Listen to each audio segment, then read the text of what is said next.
Patient success story, a journey of hope and recovery. Meet Vishal, a 31-year-old male who had been battling a distal femur bone nonunion for the last 5 years, following an accident. Despite undergoing numerous surgeries, his condition remained unresolved, and he even reached the point of considering leg amputation due to the frustration and pain. However, with hope and dedication, we recommended the Ilizarov method as a last resort. The journey wasn't easy, but through this technique, we removed all necrotic tissues and bone, successfully gained length, and achieved full bone union. Vishal remained completely ambulatory during the treatment period, showing resilience and determination throughout the process.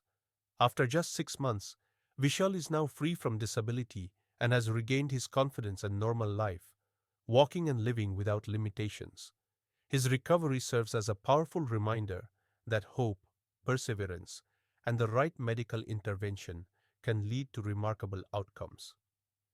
If you or someone you know is struggling with similar conditions, remember that there is always hope. The right treatment can bring back what seemed impossible.